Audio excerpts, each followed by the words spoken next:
Mukunda jewellers necklace Mela December 7 వరకు flat 9.9% VA offer ఈ నెల 7 వరకు అన్ని బ్రాంచ్ల్లో. ప్రెసెంట్ ఆంధ్రప్రదేశ్లో స్క్రబ్ టైఫస్ అనే ఒక వ్యాధి చాలా వేగంగా వ్యాపిస్తూ ఉంది. రీసెంట్గా చూసుకుంటే చిత్తూరు, విజయనగరం, వైజాగ్, ఇంకా చాలా కాకినాడ చాలా ప్రాంతాల్లో మరణాలు కూడా జరుగుతూ ఉన్నాయి. వైరస్ సోకిన 20 రోజుల్లో మనుషులు చనిపోతున్నారు.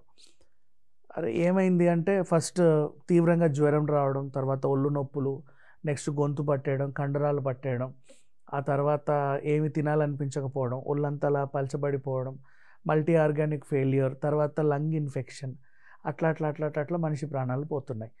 మరి ఏంటి దీనికి అంటే రాకుండా ఉండాలంటే ఏం చేయాలి, వచ్చిన తర్వాత ఏం చేయాలి అనేది వైద్యులు అయితే ప్రజెంట్ భయపడొద్దు అంటున్నారు. ఏ చిన్న ఇదొచ్చినా మనము చాలా తేలిగ్గా తీసుకోకూడదు అనమాట. ఇప్పుడు ప్రజెంట్ ఎట్లా అంటే ఇప్పుడు తడి ప్రాంతాలు, వర్షం వెలిసిపోయిన తర్వాత కొంచెం చెత్త ఉండే ప్రాంతాలు, అలాంటి పొలాలు లాంటి చోట్లకి వెళ్ళేటప్పుడు కొంచెం జాగ్రత్త.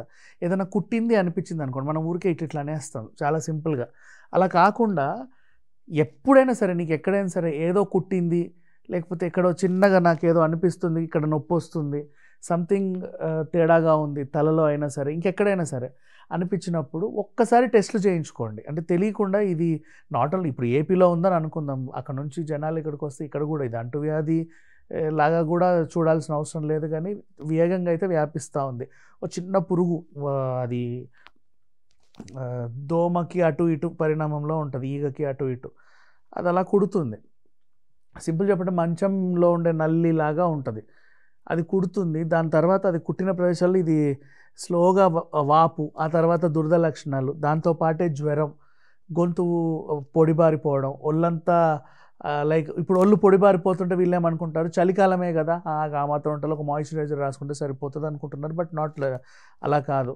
అండ్ ఒళ్ళు నొప్పులు వచ్చినా ఇంకేమన్నా వచ్చినా నెగ్లెక్ట్ చేయకుండా చాలా జాగ్రత్త. ముఖ్యంగా ప్రయాణాలు చేసేవాళ్ళు, రైళ్లలో ప్రయాణాలు చేసేవాళ్ళు కానీ, పొలం పళ్ళకి వెళ్ళొచ్చేవాళ్ళు కానీ పొద్దున పొగ మంచు ఉంటుంది, ఆకులన్నీ అలా తడుముకుంటూ వెళ్తారు, ఆడుకుంటూ పాడుకుంటూ, ఏదో చిన్న కుడితే చిల్లు అనేలాగా చూసుకోం మనం. అబ్బా ఏముందిలే అదే పోతుంది అనుకుంటాం. అలా కాకుండా టెస్టులు చేయించుకోవడం తప్పనిసరి. అండ్ వర్షాలు విచ్చలవిడిగా పడ్డాయి ఈసారి, ప్రతి చోట వరదలాగా వచ్చి మళ్ళీ వెలిసిపోయి, వరదలాగా వచ్చి వెలిసిపోయి. వరదలాగా వచ్చింది అంటే ఎక్కడెక్కడి నుంచో అన్నీ కొట్టుకొస్తాయి, అందులో డ్రైనేజ్లు ఉంటాయి, రకరకాల పురుగులు ఉంటాయి, రకరకాల బ్యాక్టీరియాలు ఉంటాయి, అవన్నీ మనకు తెలియదు. అలా అరే వర్షం అయిపోయింది కదా అని నడుస్తూ ఉంటాం. అండ్ ఇంకొంతమంది వర్షం నీళ్ళు అలా పోడుతున్నా అందులో నడుచుకుంటూ వెళ్తూ ఉంటారు, దిగడం కష్టమే, లోపల ఏం కుట్టుద్దో మనకు తెలియదు. ఇట్లాంటివి జాగ్రత్తలు కూడా తీసుకోరా, ఏముందిలే అయిపోయిందిలే అనుకుంటాం, కానీ మనుషుల ప్రాణాలు పోతున్నాయి. ఇప్పుడు కరోనా లాంటి పెద్ద సిచ్యువేషన్ వస్తే తప్ప పాండమిక్లో మనకి అప్పుడు ఎలా ఉండే సిచ్యువేషన్ తెలియదు. మాస్కులు, గ్లౌజులు, ఒళ్ళంతా శానిటైజేషను తప్పనిసరి అయ్యి చాలా భయపడ్డాం.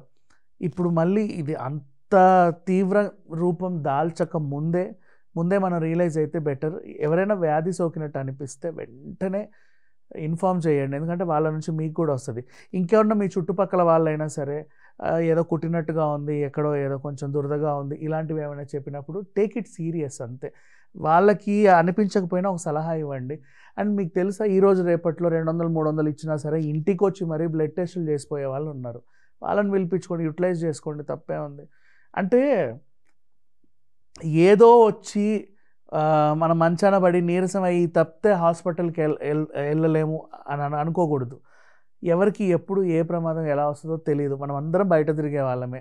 లేదు నేను ఇంటి పట్టునే ఉంటాను, ఇంట్లోనే కూర్చుంటాను, నాకేం రాదు అనుకుంటే మీ ఇష్టం. బట్ తరచు బయటికి వెళ్ళి వచ్చేవాళ్ళు, చాలామందిని కలిసేవాళ్ళు, ప్రయాణాలు ఎక్కువగా చేసేవాళ్ళు, ఒక ఏరియాలో వెళ్తావు, ఒక ఏరియాలో ఫుల్గా తడిసిపోతావు, అది ఆరేలోపు ఇంకో ఏరియాకి వెళ్తావు, ఆ ఏరియాలో ఏమవుద్దో మనకు తెలియదు. అట్లా మనతో పాటు కొన్ని బ్యాక్టీరియాలు, వైరస్లు వెంటే వస్తూ ఉన్నాయి. అండ్ ఇంకా అల్పపీడనాలు ఉన్నాయి, ఇంకా వర్షాలు పడుతున్నాయి.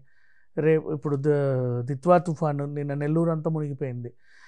నెక్స్ట్ అంతకుముందు శ్రీకాకుళం, ఇంకా మళ్ళీ అల్పపీడనాలు రెడీగా ఉన్నాయి, మళ్ళీ వర్ష సూచనలు ఉన్నాయి, వస్తాయి కూడా. బట్ మన జాగ్రత్తల్లో మనం ఉండడం బెటర్. ఎందుకంటే ఈ ఏడాది చాలా వర్షాలు పడ్డాయి, అంతకు మించి చలులు కూడా అలాగే ఉన్నాయి. ఆల్మోస్ట్ ఇప్పుడు శీతాకాలం స్టార్ట్ అయింది కదా, చలులు కూడా అలాగే ఉన్నాయి.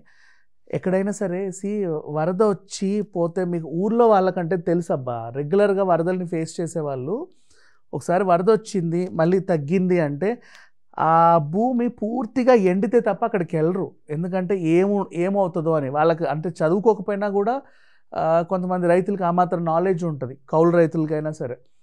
మనం చదువుకున్న వాళ్ళమే కదా, కొంచెం తెలుసుకుంటే, అంటే తెలియకపోతే ఎవరైనా అడిగి తెలుసుకున్నా మంచిదే. ఇట్లాంటి చోట్లకి కొంచెం వెళ్లకుండా ఉంటే ఈ వైరస్లు రావు. ఎందుకంటే విచిత్రమైన జబ్బులు వస్తున్నాయి ఈ మధ్యలో, వాటికి మందులు కూడా లేవు. ఇలాంటి ఒక జబ్బు ఉంటుందని కూడా జనాలకు తెలియదు కాబట్టి వాటిని మందులు కూడా ఎవడు కనిపెట్టలా.